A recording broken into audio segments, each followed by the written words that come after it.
और एक बार फिर से रुक करते सिरोही के भूला का, जहां पर इस वक्त मुख्यमंत्री अशोक गहलोत अपना संबोधन दे रहे हैं। प्रभारी मंत्री मंजू मेघवाल जी, आपकी विधायिका बघेला बहन जी, नीरज डांगी जी, चंदन शिवजी देवड़ा जी, सेन रोड़ा जी, लाला राम जी गरासिया, हरीश चौधरी जी, अन्ना राम जी बोराना जी, लाल सिंह झाला, ललित भाटी जी, अशोक सेन जी, संजय चौधरी जी, दिनेश भोजनिया जी, रामलाल सोलंकी, राजेंद्र सांतला जी, आर.डी. जावथा, हरीश परियार जी, अश्विनी गर्ग जी और केशवलाल जी गंगती, लीला देवी परमार, अत्ताराम जी माली, देवराज जी अग्रवाल साहब, अन्य उपस्थित तमाम हमारे नेतागण, उपस्थित बुजुर्गों, भाई और बहनों, नौजवान साथी, मुझे बहुत खुशी है कि आज मैं इस क्षेत्र में लिरुड़ी बरली में आदिवासी स्मारक के शिलान्यास में आया और आप सब यहाँ पर यह बैठे हुए हो, उन सब ने भी इतिहास बनाया। कुछ ऐसे अवसर होते हैं जब कोई शिलान्यास किया जाता है तो वो यादगार बन जाता है। तो चंद्रमानी ठीक कह रहे थे कि आने वाली पीढ़ी भी, कोई सीमा में शहीद होता है नौजवान, कोई आतंकवाद से लड़ता लड़ता शहीद हो जाता है, कोई नक्सलवाद से लड़ते लड़ते शहीद हो जाते हैं, या कोई महापुरुष होते हैं वो शहीद होते हैं, जो अंग्रेज़ों के शासन में ज्ञात अज्ञात पता नहीं कितने लोग थे, जेलों में बंद रहे, तिरंगे झंडे के नीचे त्याग किया, बलिदान किया, कुर्बानी दी महात्मा गांधी की रहनुमाई के अंदर।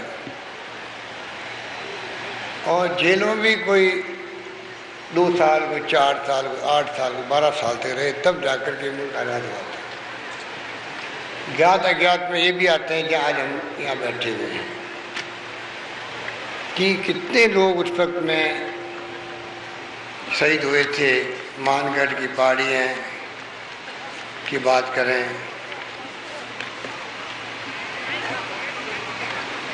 आपके लिलुड़ी बरली, यहाँ की शहादत की बात करें,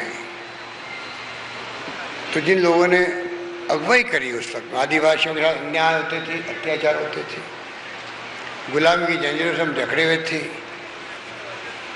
तेरी गुलामी की प्रथाएं थी, राजा महाराजाओं के अलग, जागीरदारों के अलग और अंग्रेजों के अलग। उसमें आज़ादी की सांस लेने की तमन्ना और लालसा जब जागृत होती है, उसकी रहनुमाई महात्मा गांधी ने करी थी। पूरे मुल्क को एकजुट किया, अहिंसा के रास्ते पे चलना का आह्वान किया। तो फिर भी ऐसी घटनाएं जो हुई है, मानगढ़ की पहाड़ी गवाह है, मैं 3-4 बार जाके वहाँ पर आया, उसमें वहाँ स्मारक बना करके हम वहाँ पर शहीदों की याद को ताज़ा कर रहे हैं। शानदार विकास होगा वहाँ पर। कि आज जो लिलुड़ी बरली, यहाँ के आदिवासी और गोविंद गुरु हुए, तो यहाँ मोतीलाल तेजावत हुए। गोविंद गुरु बंजारा जाति के थे, तो आदिवासियों के लिए संकल्प किया कि आदिवासी बहुत पिछड़े हुए हैं, अन्याय होते, अत्याचार होते हैं, इनको संरक्षित करना चाहिए। मोतीलाल तेजावत जैन थे, उनके दिल में भावना थी कैसे में इन आदिवासियों को गरीबी देखी नहीं गई, उन्होंने इकट्ठा करने का प्रयास किया। सूरदास सुरमाल डूंगरपुर के, उन्होंने भी इस प्रकार से आदिवासियों के लिए संघर्ष किया। तो कितना शानदार इतिहास गवाह है उस जमाने के अंदर, जब कैसे ये लोग अपने आप को समर्पित करते थे अंग्रेज़ों के ज़माने के अंदर और जान की परवाह नहीं करते थे। और इसलिए 1905 की बात करें गोविंद गुरु की, तो आप पाएंगे कि किस प्रकार से 1905, 1907 में जब ये सभा के अंदर वहाँ पर गोली चलाई गई थी, सैकड़ों लोग मारे गए वहाँ। यहाँ पे भी 1920 के अंदर जिस प्रकार से मेवाड़ के और मारवाड़ के बीच में जो एरिया है, और ये ठीक कहा कि जिस रूप में भुला वालोरिया के बीच में यहाँ पर जो हादसा हुआ वो भी गवाह बन गया है आज़ादी की जंग का। इसलिए मैं कहना चाहूँगा कि सरकार की जिम्मेदारी होती है शहीदों को याद को हमें ताज़ा रखें। मूर्ति लगाई जाती है, स्मारक बनते हैं, क्यों बनते हैं? क्योंकि आने वाली पीढ़ियाँ भी, हमारे नौजवान लोग भी, छात्र भी, आने वाली उनकी पीढ़ियाँ भी, ये देखिए मूर्ति किसकी लगी है, ये स्मारक किसका बनाया गया है, क्यों बनाया गया है, लीलूड़ी बरड़ी में स्मारक के मायने क्या है, और उस पर जब शिलालेख लिखा जाएगा कि किस प्रकार से मोतीलाल तेजावत के नेतृत्व में और मानगढ़ी पहाड़ियों में गोविंद गुरु के नेतृत्व में क्या क्या त्याग बलिदान हुए, कितने लोग मारे गए थे, क्यों मारे गए थे, जब इतिहास के पन्नों से लिख करके शिलालेख लिखे जाएगा तो आने वाली पीढ़ी उसको पढ़ करके जिस प्रकार कोई मूर्ति को देख करके मन में संकल्प करती है कि इनका क्या त्याग है, क्या बलिदान है, उसे प्रेरणा प्राप्त करके मन में संकल्प करते हैं हम भी जीवन में कुछ करें, इनकी तरह त्याग बलिदान की भावना रखें, देश के लिए, समाज के लिए, गांव के लिए, गरीब के लिए, आम आदमी के लिए। और वही भावना देश को मजबूती प्रदान करती है, वही भावना नई पीढ़ी को प्रेरणा देती है देश प्रेम की भावना के साथ में। इसलिए मुझे खुशी है कि आज वैसे तो रोज़ जाते हैं, कुछ 7-8 प्रोग्राम होंगे, पानी की योजनाओं के भी, बिजली के भी, 220 kVA के भी, 132 kVA के भी, पानी की बड़ी बड़ी योजनाएं होगी, पर उन योजनाओं के कार्यक्रमों में और ये शहीदों को याद करके अगर कोई स्मारक बनता है तो शिलान्यास में एक अलग तरह का संदेश होता है। इसलिए आप जो आज आए हो, इसलिए मैंने कहा आपने भी इतिहास बनाया यहाँ करके, आप भी जिंदगी भर कहते सकोगे कि किस प्रकार से हम लीलूड़ी बरड़ी में गए थे जब स्मारक का शिलान्यास हुआ था, स्मारक बन के तैयार है। और मैं समझता हूँ कि स्मारक, मैंने महेंद्र जीत सिंह मालवीय को कहा है, बहुत शानदार खूबसूरत स्मारक बनना चाहिए, धन की कोई कमी नहीं आएगी। जो भी ये स्मारक के लिए प्रस्ताव करेंगे, मैं समझता हूँ कि अभी तो इन्होंने जो बनाया है वो अभी नक्शा मैंने देखा कि इन्होंने प्रयास किया कि एक नक्शा बना करके यहाँ पर स्मारक बने, बाउंड्री वाल बने। तो मैं चाहूँगा कि इसका नक्शा भी अच्छा बने और आसपास का एरिया भी विकसित हो, विकास करे। गंगा बहन ने और अन्य साथियों ने मांग करी है कि यहाँ पर लड़कियों का हॉस्टल खुले। हम भी चाहते हैं कि शिक्षा को लेके भी सरकार बहुत गंभीर है। आपको मालूम है कि जिस प्रकार से हमने अभी तो यहाँ खाली 1 करोड़ रुपए का एस्टिमेट बनाया था और 1 करोड़ रुपये बनाया मेला स्तर पर शिल्पकारों द्वारा जो कला वस्तुएं का मार्केटिंग होगी, रखी जाएगी, उनके लिए 2 करोड़ की योजना बनी।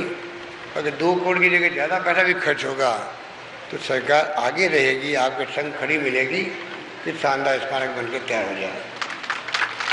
तो जो मांग की गई है कि यहाँ पर गर्ल्स हॉस्टल बने, जो पास में स्कूल है, सीनियर सेकेंडरी स्कूल, वहाँ पर गर्ल्स हॉस्टल बने।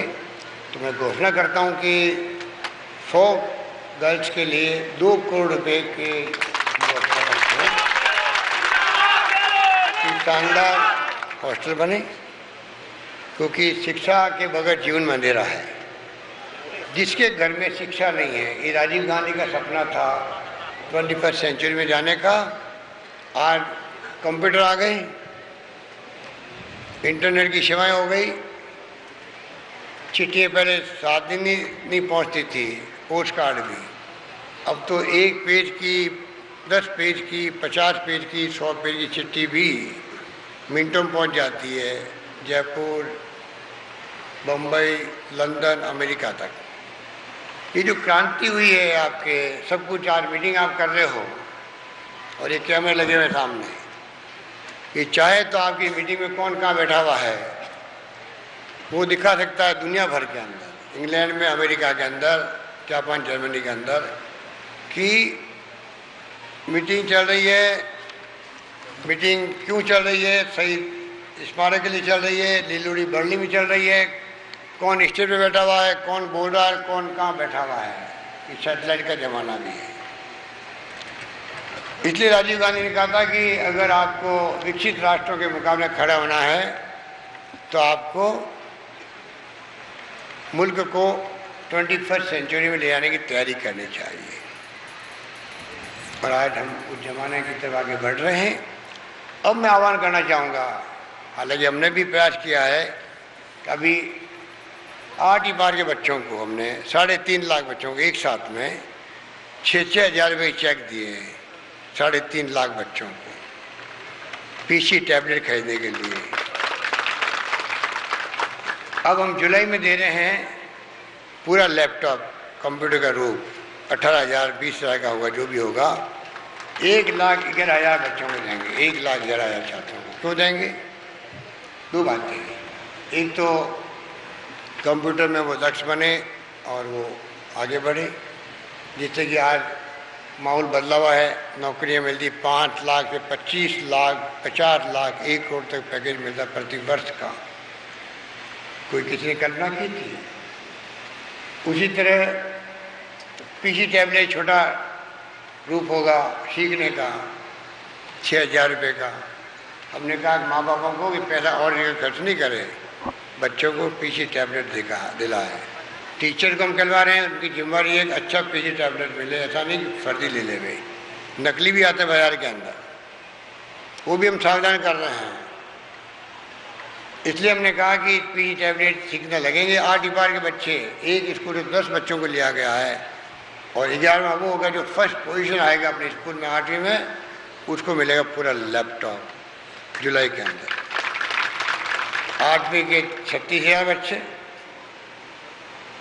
10,000 बच्चे होंगे, छात्र होंगे 10th पास के, 10,000 होंगे 12th पास के।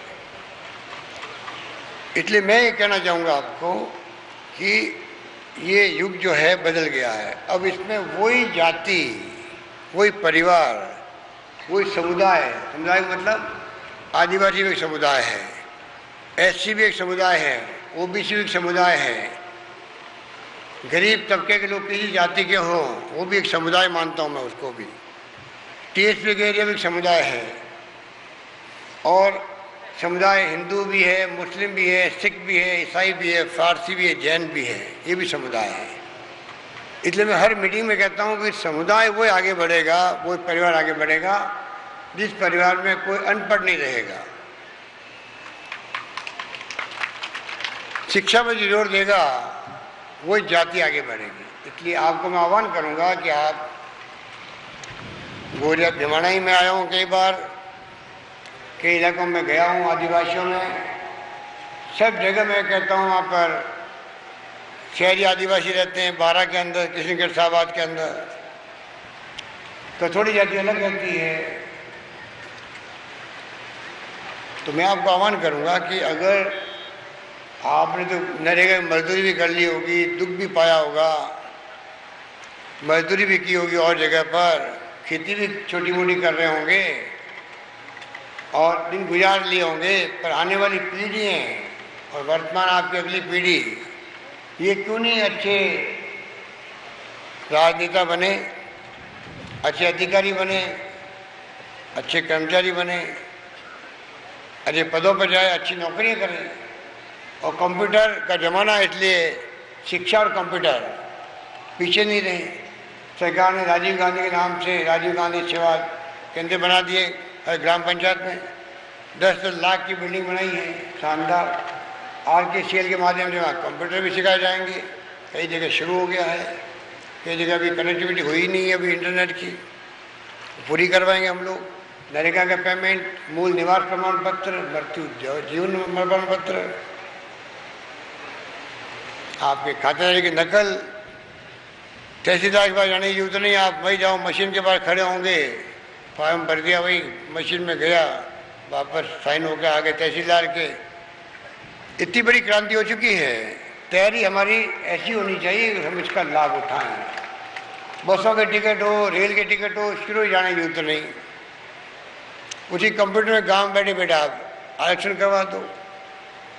तो ये जो क्रांति का लाभ तब मिलेगा तब हम शिक्षा पे जोड़ देंगे। इसलिए मैं लंबी चौड़ी बात कहने की बजाय, इसकी में तो हमारी इतनी बड़ी, भैया 12 बीघा जमीन दी गई है, सब आपको मालूम बड़ी होगी, कहने की जरूरत नहीं है इस बारे के लिए।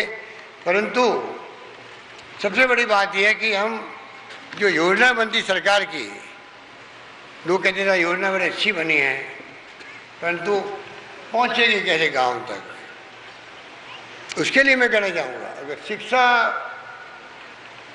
पूरी होती है, मान लीजिए जैसे विकसित राष्ट्रों में पढ़े लिखे लोग ज़्यादा होते हैं, तो आज ये कहने नौबत नहीं आती। आज हर घर में कंप्यूटर होते, हर स्कूल के बोर्ड पे लिखा होता कौन सी स्कीम क्या आई है, और पूरा लाभ हम उठा सकते हैं गांव वाले। स्कीमें तो इतनी अच्छी बन गई जो मेरे ख्याल से मुल्क के अंदर अन्य राज्यों में शायद सब स्कीम एक साथ नहीं होगी। इतनी शानदार स्कीम बनाई, इतनी शानदार एक्ट बना दिए, लोगों की लोक सेवा गारंटी एक्ट समेत गरीबों के लिए 1 रुपये किलो गेहूँ 40 लाख परिवारों को, APL के लिए 5 रुपये किलो आटा, गरीबों का मकान पक्की छत बन जाए, कच्चे झोपड़े लोग रहते हैं, आग लग जाती है गर्मियों में, बाढ़ में, तूफान में, बरसात में तकलीफ होती है, तो पक्की छत मिल जाए, चाहे 1 कमरा बने 2 कमरे बने। 10 लाख मकान कर्जा सरकार ने लिया है 3400 करोड़ का, इंदिरा आवास सहित 10 लाख के करीब मकान बनेंगे। अब हमने पहले 50,000 देते थे, अब करीब 80,000 मिलेंगे उस परिवार को बनाने के लिए।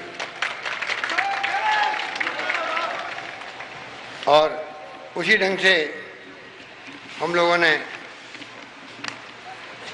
पक्का चाहे कि राइट टू शेल्टर, जैसे सोनिया गांधी जी ने सूचना का अधिकार दिया देश को, मनमोहन सिंह जी की सरकार बनवाई, मनमोहन सिंह जी को प्रधानमंत्री बनाया, एक के बाद एक फैसले उनसे करवाए हैं, सूचना का अधिकार अलग, माँ नरेगा के 100 दिन के रोजगार की गारंटी दे दी। गारंटी देना बड़ी बात है, यूँ तो मांगो और मिले, कभी नहीं मिले अकाल के अंदर भी। अब तो सरकार को आपको तो खाली लिख के देना कि मेरे काम चाहिए 100 दिन का, टुकड़ों में एक साथ में, सरकार को काम देना ही पड़ेगा, BDO को, SDO को, कलेक्टर को, वो मना नहीं कर सकता है। वो घर बैठे हुए अगर नहीं मना करेगा, घर बैठे भत्ता देना पड़ेगा। एक कानून पास हो गया, हमने उसको अभी और आगे बढ़ा दिया, 100 दिन का नहीं, राजस्थान में अब 150 दिन का काम मिलेगा नरेगा का, 150 दिन का मिलेगा, और 100 दिन पूरा करेगा उसको 2100 रुपये का इनाम अलग मिलेगा, ये भी व्यवस्था कर दी हमने। तो ये मैं कहना चाहूँगा कि इतनी बड़ी योजना है जो सरकार ने लागू करी है, मकान की कर दी। अब पेंशन का अभियान चल रहा, महाअभियान, 20 लाख या 22 लाख से ज़्यादा संख्या में पेंशन स्वीकृति हो गई बुजुर्गों को। 55 साल की महिलाएं, 58 साल के पुरुष, पति पत्नी को 1000 रुपये मिलेंगे प्रति माह सरकारी पेंशन, जिंदगी भर के लिए मिलेगी, बंद नहीं होने वाली है। 75 साल के हो जाएंगे उनको मिलेंगे 1500 रुपये प्रति माह के, प्रति पत्नी को, तो करीब 18,000 मिलेंगे प्रति वर्ष मिलेंगे, और शुरू हो गई मिलना कई जगह। तो इस प्रकार की जो योजनाएं बनाई गई है उसको आपको हमको समझना पड़ेगा कि सरकार तो छात्रावास बना रही जगह पर, आदिवासियों के लिए भी, SC के लिए भी, OBC के लिए भी, देवनार योजना में बंजारा, देवासी, गाड़िया, लोहार, गुजर सबके लिए बना रही है। आर्थिक रूप से पिछड़ों के लिए अलग से पैकेज लागू कर रही है, माइनॉरिटी के लिए अलग पैकेज लेके आई है। तो सरकार की तरफ से तो जननी शिशु सुरक्षा योजना, महिला इतनी मेरी बहन है और माँ बैठी है, सोनिया गांधी की शानदार स्कीम जिसमें जननी शिशु सुरक्षा योजना, कहाँ तो आपके आदिवासियों में और कौन कौन गांव में ढाणी में रहते हैं, उनके प्रसव हो, बच्चा पैदा होने वाला हो तो लाओ, उसको सरकार टैक्सी का भाड़ा देगी या 108 भेजेगी, 104 भेजेगी जननी एक्सप्रेस। अस्पताल में लाने के बाद में खाना पीना फ्री, दवाएं फ्री, सारे टेस्ट फ्री। और बच्चा पैदा हो गया बीमार तो जब तक ठीक नहीं हो उसको वहीं रखो या बड़े अस्पताल भेजो, वहाँ भेजो तो उसको सरकार भिजवाएगी टैक्सी में। और माँ और बच्चा जब ठीक हो जाएंगे तब ठेठ उसे गांव तक फिर भाड़ा देके टैक्सी का गांव में छुड़वाएगी, ऊपर से 1400 रुपये। और हमने कह दिया भाई कि अब जो लड़की पैदा हो गई उसके लिए योजना निकाली है, शुभ लक्ष्मी योजना। उसके लिए 2100 रुपये और उसकी माँ को इनाम मिलेंगे। लड़की पैदा हो गई तो मिला के इनाम मिलेंगे। 1 साल होने पर 3 टीका लगा लेगी तो 21 रुपये और मिलेंगे उसको, उसकी माँ को। और 5 साल की बच्ची हो जाएगी तो 3100 रुपये और मिलेंगे उसको। इसका मतलब है कई जगह कन्या भ्रूण हत्या हो जाती है, तो कन्या भ्रूण हत्या महापाप है। लड़का लड़की एक समान है, ये भावना हम सब में होनी चाहिए। और लड़कियाँ तो बड़ी होकर के माँ बाप की बूढ़ापे में ज़्यादा सेवा करती हैं लड़कों से। इसलिए मैंने कहा कि भाई ध्यान रखो, अनुपात बिगड़ना नहीं चाहिए लड़के लड़कियों का। अनुपात बिगड़ेगा तो उससे शादी कैसे होगी बिना लड़कियों के। कल परसों में खबर पड़ा था अखबार में कि लड़कियाँ जाके दक्षिण से लेके आते कई लोग, वो भाषा समझती नहीं है, संस्कार रीति रिवाज समझती नहीं है, 5-6 महीने वापस चली जाती है घर छोड़ कर। लड़का कुंवारे ढूंढता रहता फिर गाँव में। इसलिए नौबत नहीं आनी चाहिए राजस्थान में। 6 राज्य ऐसे हैं देश के अंदर जहाँ अनुपात बिगड़ रहा था। मातृ मृत्यु तो ज़्यादा थी, शिशु मृत्यु तो ज़्यादा थी। माँ बच्चा पैदा करते मर जाती है, बच्चा मर जाता है। हम चाहते कोई बच्चा नहीं मरे, कोई माँ नहीं मरे, पूरी देखभाल सरकार करे। ये सोनिया गांधी जी की स्कीम खुद की है। इतने मैं कहना चाहूँगा कि सरकार आपके लिए जीवन से लगा करके ज़िंदगी जब तक रहेगी तब तक तमाम योजना बना दी है। युवाओं के लिए अलग से ट्रेनिंग 150 करोड़ रुपये दे करके कंपनियों को, 5वीं पार के नौजवानों को अलग ट्रेनिंग करवाई जा रही है, जिससे कि वो हुनर सीख जाए, दक्ष बन जाए, मजदूर नहीं रहे, वो कारीगर बन जाए, खुद का धंधा कर ले। अब आप रिफाइनरी आ रही है आपके बाड़मेर में, 40,000 करोड़ का इन्वेस्टमेंट आएगा। कल्पना करो आप, तेल निकल गया, गैस निकल गई है वहाँ पर, हवा से बिजली पैदा हो रही है। राजस्थान में 2500 मेगावाट बिजली पैदा हो गई। सूर्य की किरणों से बिजली पैदा हो रही है 450 मेगावाट। और पता नहीं कितनी पैदा होगी, इतनी सूर्य भगवान की कृपा सबसे अधिक राजस्थान पे ही है। तो पूरा आपका रेगिस्तान इलाका है, अनंत बिजली पैदा होगी सोलर की। तो राजस्थान का बहुत उज्जवल भविष्य है। कारखाने लग रहे हैं, आप रिफाइनरी के अलावा भी लगेंगे। इस्पात के कारखाने भीलवाड़ा में, करौली में लगने की संभावना हो गई है। कुछ काम शुरू भी हो गया है छोटे मोटे कारखानों का। आपके यहाँ सीमेंट के कारखाने लगे हैं और लगेंगे आने वाले वक्त में 10-15। राजस्थान में 1.5 लाख नौकरी हमने दी अभी तक। 1,65,000 की नौकरियों की प्रक्रिया शुरू कर दी है। राष्ट्रीय ग्रामीण स्वास्थ्य मिशन कर्मी हो, नरेगा कर्मी हो, विद्यार्थी मित्र हो, जो जो भी प्रबोधक हो, सबका प्रयास किया गया है, जिससे कि जो समस्या आ रही है सामने हम उनको हल करते जा रहे हैं। अब इसमें इतनी योजना आ गई है कि 1 घंटा खड़ा है तो कम पड़ती है गिनाने के अंदर। किसानों का कर्जा लेने पर ब्याज पूरा सरकार भरेगी 1.5 लाख रुपये तक का, उनको खाली टाइम पे जमा करवाना वापस, तो पूरा बैंकों में ब्याज सरकार भरेगी। ये तमाम योजना आ गई है। अब हमारे विपक्षी पार्टी वाले लोग जो हैं वो क्या है, घबरा गए हैं, बौखला गए हैं। वो ये क्या हो रहा है, पेंशन 22-23 लाख को मिल गई, उनको तकलीफ हो रही है। वो कहते ये चुनाव का है इसलिए ये रेवड़ियाँ बांट रहे हैं, ईमान मत बेचना। इस प्रकार की बात करके आप किसी के ईमान पे शक करो, राजस्थान वासियों पर, प्रदेशवासियों पर, मैं उसकी निंदा करता हूँ। ये कोई एक टाइम पेंशन नहीं है जैसे उन लोगों ने शुरू करने का प्रयास किया था। 750 रुपये देख करके खुश कर रहे थे। तो पूछो इनको कि ये तो योजनाएं बजट की घोषणाएं हैं। लोकतंत्र में जो बजट पेश होता है पार्लियामेंट में और विधानसभा के अंदर बहस होती है पक्ष विपक्ष की, फिर पास होता है। उसके बाद लागू होने की जिम्मेवारी सरकार की होती है, जो सरकार में लोग बैठे होते हैं। आज हमारी जिम्मेवारी है जो असेंबली में हमने बजट पेश किया और पास किया उसको हम कैसे लागू करें।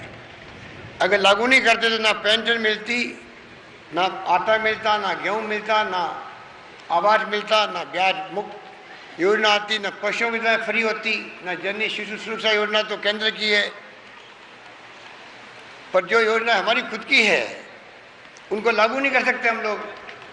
तो बजट पेश किया है, पास करवा के लागू कर रहे हैं, उसको उनको तकलीफ हो रही है और राजस्थान को बदनाम करें। राजस्थान पिछड़ रहा है। राजस्थान में क्या पूरे देश के अंदर गरीबी भी होती है, समस्या भी होती है। कई सड़कें राजस्थान की बहुत अच्छी सड़कें हैं बाय एंड लार्ज पूरे राजस्थान के अंदर, शानदार नेशनल हाईवे, शानदार स्टेट हाईवे, शानदार डिस्ट्रिक्ट मेजर रोड बनी है, परंतु फिर भी कुछ सड़कें खराब होती है गाँव के अंदर, या दो सड़कें निकलती, एक सड़क खराब हो गई, ठीक करते हैं तो इतने में दूसरी सड़क की बारी आ जाती है, बरसात में वो टूट गई, वो ठीक करनी पड़ती है। तो अब उनको कुछ दिखता नहीं है, तो बिजली पैदा उन्होंने अपने वक्त में की नहीं। पिछली बार चंद्रमा जी मंत्री थे, हम लोगों ने पूरे देश में नंबर 1 हम थे, 1750 मेगावाट बिजली। हमारी सरकार नहीं बन पाई तो उन्होंने सरकार उनकी बन गई, उधर मनमोहन सिंह जी सरकार आ गई तो नीति अच्छी बनी केंद्र की, पैसा ऊपर से मिलने लग गया, खुद ने कुछ किया नहीं और ढिंडोरा पीटा हमने। देखो सरकार आते ही हमारा वित्तीय प्रबंधन ठीक हो गया। तो मैं पूछना चाहूँगा कि उस वक्त में क्या ठीक हो गया? केंद्र से पैसा आ रहा था, बिजली हमारी पैदा की हुई थी, आपने खर्च की कनेक्शन दे दिया, आपने खुद ने क्या पैदा करी?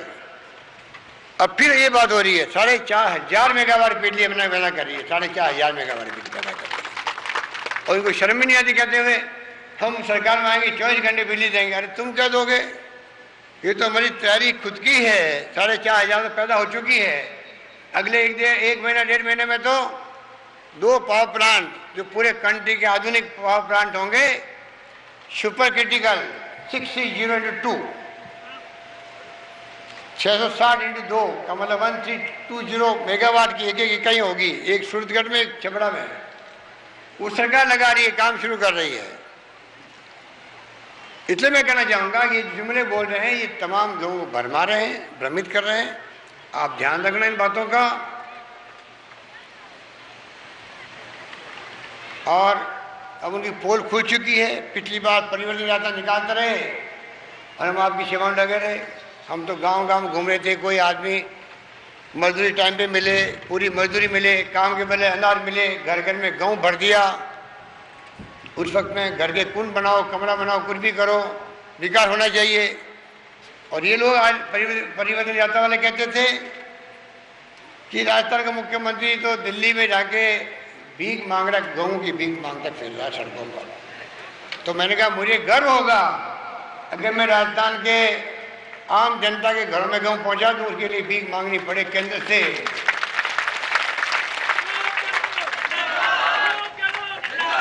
तो मेरे लिए शर्म की बात नहीं होगी। इनको शर्म आनी चाहिए कि आप इस प्रकार के जुमले क्यों बोलते थे। ये क्यों लोकतंत्र में केंद्र सरकार हमारी होती है चाहे किसी पार्टी की हो। जब यूपीए गवर्नमेंट आ गई मनमोहन सिंह जी की, सोनिया गांधी जी की, यह सरकार बीजेपी की थी ना, उनको मना किया गया हम आपको इमदाद नहीं करेंगे। इस प्रकार से जो गुमराह करते हैं उनको आपको समझना पड़ेगा। वो कहते थे लोग भूख से मरेंगे। मैंने कहा मेरे मुख्यमंत्री रहते हुए एक आदमी को भूखा नहीं सोने दूंगा राजस्थान में।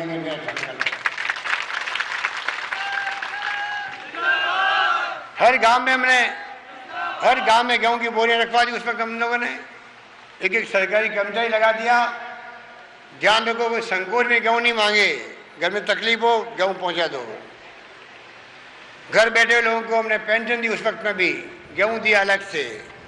जो हाथ पांव काम नहीं करते बुढ़ापे के अंदर, ये पेंशन जो हम दे रहे हैं, कोई ये पेंशन सम्मान पेंशन है। ये जिंदगी भर आदमी मजदूरी भी करता है कमटे पर, वो भी देश सेवा करता है, देश के निर्माण में भागीदार बनता है। जो परिसंपत्ति बनती है मकान बनता है, बांध बनता है, सड़क बनती है, वो देश की संपत्ति बनती है। उसमें मजदूर काम करता है, वो भी देश सेवा है, देश के लिए योगदान करता है। ये 55 साल की महिला होती है, 58 साल का पुरुष होता है, फिर हाथ पाँव काम करना कम कर देता है, तो हमारा फर्ज बनता है घर बैठे उनको पेंशन मिले। वो भीख नहीं है, सम्मान पेंशन है उसकी। इनको क्या अधिकार है कहने का कि ये रेवड़ी बांटते हैं? रेवड़ी है ये। इसलिए मैं कहना चाहूँगा आपको, ये चुनाव का वक्त आ गया, इसलिए इनको मौका मिल गया है। सूरज यात्रा, अरे पहले भी शासन ने कुशासन दिया था, 90 लोग मारे गए पुलिस की गोली से, 21 बार फायरिंग हुई, झूठे वादे किए, गुजरों से अलग कर लिए, कर्मचारियों को भड़का दिया। सरकार विरोधी कर्मचारी विरोध में सरकार है, कई झूठ बोल बोल करके लोगों को भड़काया गया। उस वक्त में वो जनता भूली नहीं है, कानून व्यवस्था की चौपट हो गई थी। रास्ते रोक रहे 80 के लोग उस वक्त में थे राजस्थान के अंदर, उसके पहले कभी रास्ते नहीं रोकते थे। छोटी मोटी समस्या आ गई, रास्ते रोकने लग गए, क्योंकि उन्होंने ध्यान दिया नहीं शासन पे। तो लूट मचा रखी थी उस वक्त में, बाहर के लुटेरे आए थे लूटने के लिए और भेजते थे होटलों के अंदर, वहाँ जाके सौदे करो फिर काम होंगे आपके। वो लंबी दास्तान है। इसलिए मैं कहना चाहूँगा आपको कि हमारी सरकार तो गांव की, गरीब की, आम आदमी की सरकार है। जो सोनिया गांधी जी ने, राहुल गांधी ने कहा, कांग्रेस का हाथ आम आदमी के साथ, कांग्रेस का हाथ गरीब के साथ, और यही भावना के साथ में राहुल गांधी काम कर रहे हैं। नए सिरे से उपाध्यक्ष बने कांग्रेस के। उन्होंने जिस प्रकार से मॉनिटरिंग शुरू करवाई है AICC के अंदर, जब सरकार कांग्रेस की होगी, जो वादे किए हुए होंगे जनता से, पौधों की मॉनिटरिंग हो रही है कि नहीं हो रही है, टाइम पे काम हो रहे कि नहीं हो रहे हैं, संगठन में काम कैसे चल रहा है, ब्लॉक पर कैसा हो रहा है, जिले में कैसा हो रहा है, ये पहली बार शुरू हुआ है। इसलिए मैं कहना चाहूँगा कि राजस्थान में तो कांग्रेस का भविष्य हो, आम लोगों का भविष्य हो, क्योंकि कांग्रेस की नीतियाँ, उसके कार्यक्रम, उसके सिद्धांत जो है वो महात्मा गांधी, पंडित नेहरू, मौलाना अबुल कलाम आज़ाद, डॉक्टर अम्बेडकर, सरदार वल्लभ भाई पटेल, उस जमाने के जब कांग्रेस की स्थापना के बाद में जो अधिवेशन होते गए और प्रस्ताव पार होते गए, उससे सारांश बन गया कि मुल्क में अनेकता में एकता है, हजारों जातियाँ और बोलियाँ हैं, हिंदू, मुस्लिम, सिख, ईसाई, फारसी, जैन सब रहते हैं। भाषा समझ में आती नहीं क्या लिखा हुआ है, दक्षिणी भाषाएँ क्या है, तेलुगु, तमिल, उड़िया, पंजाबी, बंगाली, आप देख रहे हो गुजराती में भी जाते होंगे पड़ोस में, कभी गुजरात में क्या लिखा हुआ रहता है वहाँ पर, उसे कठिन भाषा आगे है। ऐसे मुल्क को एक रखना, अखंड रखना बहुत बड़ी चुनौती रही है। इंदिरा गांधी ने अपनी जान दे दी, राजीव गांधी शहीद हो गए, सरदार बहन सिंह जी मुख्यमंत्री थे, वे शहीद हो गए, पर मुल्क को एक रखा, अखंड रखा, आतंकवादियों का लोहा लिया। इसलिए मैंने कहा हम जहाँ बैठे हुए हैं जिन पदों पर, सबके मन में ही भावना रहती है, चाहे जान चली जाएगी परवाह नहीं करेंगे, पर इस मुल्क को एक रखेंगे, अखंड रखेंगे। इसलिए ये जो भारतीय जनता पार्टी वाले हों और विपक्ष वाले हों जो बातें करते हैं, ये तो इन्होंने हमेशा 60 साल गंवा दिए बातें करते करते ही। 2-3 बार सत्ता में भी आ गए। इनको पूछो आपकी 5 उपलब्धि बता दो, आपने 5 उपलब्धि क्या थी आपकी, आपके वक्त की, जो लोग याद करें आपको। 5 उपलब्धि बता दो आप तो, और लेखा जोखा कर लो हमारे 5 साल में कितनी तो नौकरी हमने दी। गप्पे लगा रहे 10 लाख नौकरी दे दी। तो मैंने पूछा भाई 10 लाख कितने, मैंने पूछा सरकार में नौकरी कितने हैं, कि मालूम पड़ा 6.5 लाख। तो मेरे को पूछो 10 लाख दे दी। अब कहते नहीं प्राइवेट मिला करके हम कह रहे हैं, ये तो इनकी स्थिति है। हम तो बताते हैं, ईमानदारी का आंकड़े बताते हैं, करीब 1.5 लाख के आसपास हो गई है। ये तो इनकी 1.5 लाख से कम रही थी इनकी तो, और 1 लाख 1.5 लाख से अधिक निकलने वाली नौकरी चल रही है, प्रोसेस विज्ञापन आने लग गए हैं।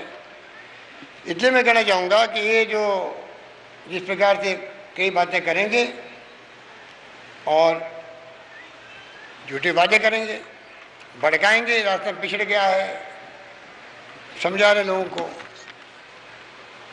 मैं आपको कह सकता हूँ कि 98 के अंदर भी जब आप लोगों ने सबने साथ दिया, तो आपको मालूम है कि 156 सीटें आई थी राजस्थान में। इतिहास बना था पहली बार आज़ादी के बाद में, 200 में 156 सीटें आई थी। अब ये कहते हैं हम 150 सीटें ले आएंगे। ये पूछो कि 150 सीटें छोड़ के 50 भी आ पाएगी क्या? समझ में आ जाएगी लोगों को समझ आई हुई है, आपके समझ में आ जाएगी कि झूठे वादे बार बार नहीं चढ़ते, काठ की हांडी बार बार नहीं चढ़ती है। एक बार चढ़ गई तो चढ़ गई, वो लोगों को मालूम पड़ गया आपके क्या आपके इरादे हैं सत्ता माने के, क्या आपके काम करने के तरीके हैं। लोकतंत्र में तो माई बाप ये आप लोग बैठे हुए होते हैं, तो आप लोग अगर आशीर्वाद देते हो वोट के माध्यम से तो जाके वहाँ पर बैठता, कुर्सी पर आदमी, वरना घर जाके बैठना पड़ता है, चाहे एमएलए एमपी हो चाहे मुख्यमंत्री मंत्री क्यों नहीं हो। ये लोकतंत्र है जो कांग्रेस का और महात्मा गांधी का दिया हुआ है। इसलिए ये बातें कितनी कर लो लफा जी की, तो ये नहीं बोलना चाहिए कि लोकतंत्र में अहम घमंड नहीं चलता है। 5 साल घमंड में राज किया, इसीलिए फायरिंग हुई। हमारे वक्त में गुजर लोग बैठ के जाकर के रेल की पटरियों पर, आपने पढ़े होंगे अखबार में, पानी की मांग के लिए धरने दिए गए। हमारे वक्त में भी हमने जितेंद्र जी बैठे हुए मंत्री, ये खुद गुजर हैं, हमने भेजा पटरियों पर भी जाओ, उनको मनाओ, बात करो, लोकतंत्र है। हमने मनाया, समझाइश करी, प्रेम से बात करी, उनकी भावना समझी, हमारी तकलीफ समझाई, उनको कानून क्या कहता समझाया। तो गोली चलने की बात छोड़ो, राजस्थान में लाठीचार्ज नहीं होने दिया, लाठीचार्ज नहीं होने दिया। इसलिए मैं कहना चाहूँगा कि आप लोग ध्यान रखना आने वाले वक्त में, जिसने तुलना कर ले सरकार से 5 साल में क्या किया मालूम पड़े, पोल खुल जाएगी। यही बात करता हुआ मैं आप सबको धन्यवाद दूंगा कि आप आज ऐतिहासिक मौके पर, सरकार तो कमी रखेगी नहीं, बजट में भी मैंने बेणेश्वर धाम जो है आदिवासियों का डूंगरपुर में, उसके लिए मैंने 5 करोड़ रुपये रखे हैं। 1 करोड़ पहले दे दिए थे वहाँ पर। मानगढ़ के लिए पहले मैंने 4 करोड़ रखे थे, 5 करोड़ फिर रखे, इस घोषणा मैंने करी है। ऋषभदेव के अंदर आदिवासियों का जैन समाज का तीर्थ स्थान है, वो भी, वहाँ भी हमने 5 करोड़ के विकास के काम की बात करी है। घाटिया अम्बा, वहाँ हमने 1 करोड़ रुपये की इमदाद दे रहे हैं। किस प्रकार से आदिवासी क्षेत्र के अंदर जो शहीद स्मारक बने, जो शहीद हुए हैं, उनको याद करके, अपने इतिहास को याद करके नौजवानों में एक नया कॉन्फिडेंस पैदा होता है, आत्मविश्वास पैदा होता है आगे बढ़ने का, और वो कामयाबी दिलाता है उनको, नौजवानों को। इसलिए हमारा फर्ज बनता है कि हम वो काम करें जिससे कि आने वाले वक्त के अंदर हमारी पीढ़ियाँ आगे बढ़े, कोई अनपढ़ नहीं रहे, पूरा समाज शिक्षित हो। इसमें आपकी भागीदारी बनेगी तो आपके यहाँ चाहे स्कूल हो, चाहे कॉलेज हो, चाहे विश्वविद्यालय हो, जब जब मौका लगेगा, हमने कई विश्वविद्यालय खोले राजस्थान के अंदर, आदिवासियों का विश्वविद्यालय भी खोल दिया हमने, आदिवासियों के नाम से ही उदयपुर के अंदर राजीव गांधी का नाम लिखा उनके साथ में, क्योंकि राजीव गांधी प्रधानमंत्री बनते ही पूरे मुल्क में घूम घूम करके उन्होंने पहला दौरा कहीं किया उन्होंने, तो ठेठ उड़ीसा के आदिवासियों से, मध्य प्रदेश के हों, चाहे वो महाराष्ट्र के हों, चाहे वो बिहार के हों, अब तो झारखंड अलग हो गया, गुजरात के हों, चाहे राजस्थान के डूंगरपुर तक हों, सोनिया गांधी साथ थी उनके दौरे की, देखने के लिए, बताने के लिए पूरी अधिकारियों को एक देश के प्रधानमंत्री की तो इसी के साथ और इस वक्त आपको सीधे लिए चलते हैं जालोर, जहां कांग्रेस संदेश यात्रा के क्रम में मुख्यमंत्री अशोक गहलोत सभा को संबोधित कर रहे हैं। जानते हैं कि इस बार जालोर में जिस रूप में अभी महाविद्यालय बालिका के लिए छात्रावास का उद्घाटन हुआ है, सीवरेज ट्रीटमेंट प्लांट का लोकार्पण होगा,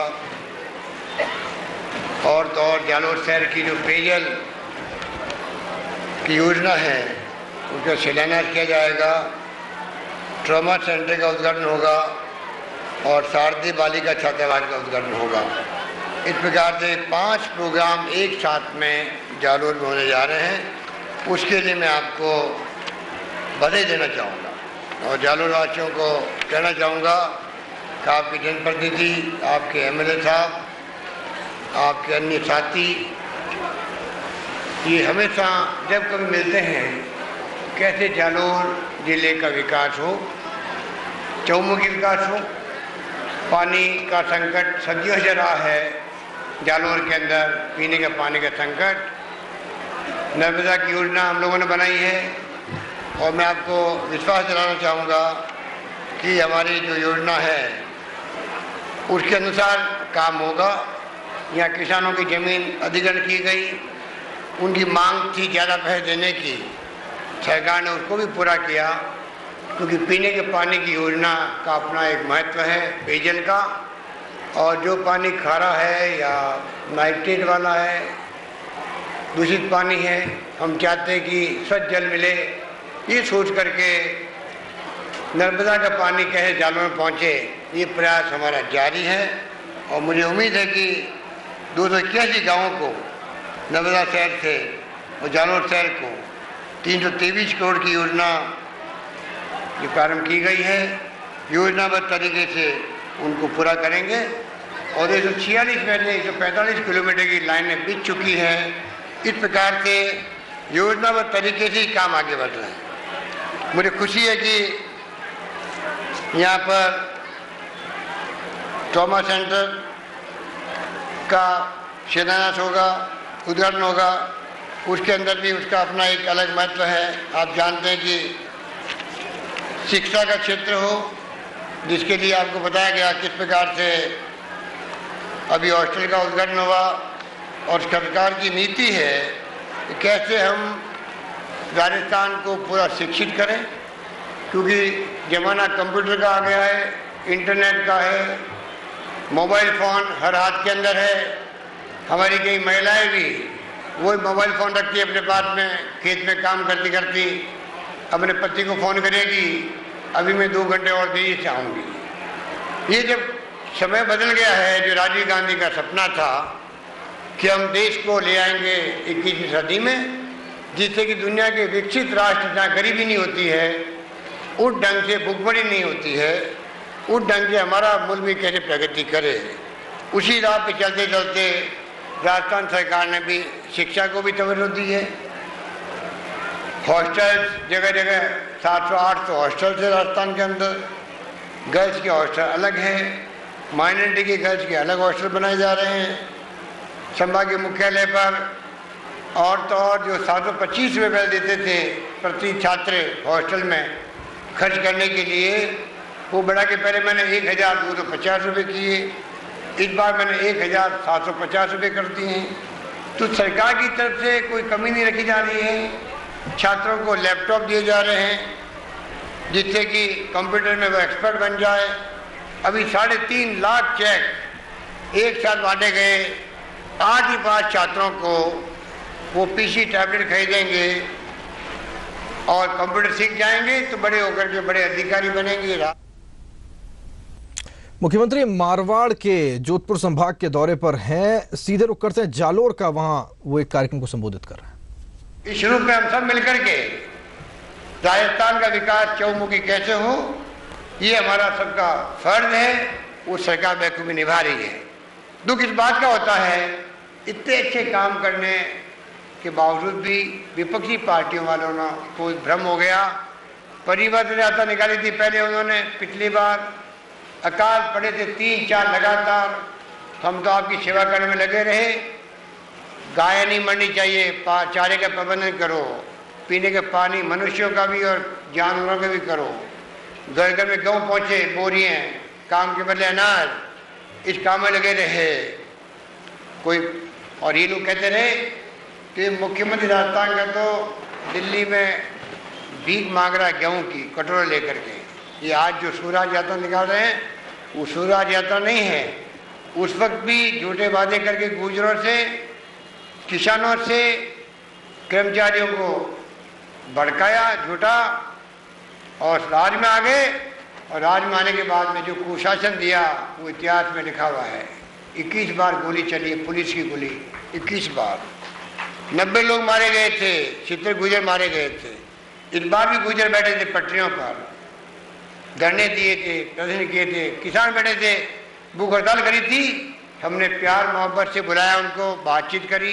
जितिन सिंह जी बैठे हुए हैं, ये खुद गुजर हैं, इनको भेजा हमने पटरियों पर, प्यार मोहब्बत से बात करी, समझ करी, उनकी बात हमने सुनी, हमारी बात सुनाई, तो गोली चलने की बात छोड़ो, लाठीचार्ज तक नहीं होने दिया, लाठीचार्ज तक नहीं होने दिया राजस्थान के अंदर। इसलिए किस मुंह से बात करते हैं लोग, किस मुंह से बात करते हैं? हर स्कीम के बारे में रेवड़ी बांट रही सरकार, बुढ़ापे के, अरे बूढ़े लोग हैं, विधवाएं बहनें हैं, विधवाओं की पेंशन अलग की हम लोगों ने, जो अपंग भाई बहन है, निःशक्त जन है, उनकी पेंशन की है, ये रेवड़ी बांटा हुआ है। और फिर कहते हैं कि ना ईमान नहीं बेचेंगे मुझे विश्वास है। तो क्या आपने राजस्थान वासियों को ये समझ रखा ईमान बेच सकते हैं लोग? इस बात का मेरा ऐतराज है और मैं निंदा करता हूँ। इस प्रकार पूर्व मुख्यमंत्री जो बोल रही है जिस रूप में और फिर रही है कि साहब सूराज यात्रा निकाल रहे हैं, वो सूराज यात्रा नहीं है, वो कूराज यात्रा है राजस्थान के अंदर, कूराज यात्रा है, वो क्या है। इसलिए आज कहते राजस्थान पिछड़ गया है। अरे 4.5 साल तो गायब रहे, आपको पता ही नहीं कितना विकास हो चुका राजस्थान के अंदर, क्या क्या योजनाएं बेमिसाल आ चुकी है राजस्थान के अंदर, कितना इन्वेस्टमेंट हो गया है, तमाम आंकड़े गवाह है। अरे उनको मैं कहना चाहूँगा, ये बताओ 5 साल आपके राज्य में कितने कनेक्शन दिए बिजली कुओं के, कितने दिए घरों में, कितने पाइपलाइन की स्कीमें बनाई आप लोगों ने, वो आंकड़े गवाह हैं।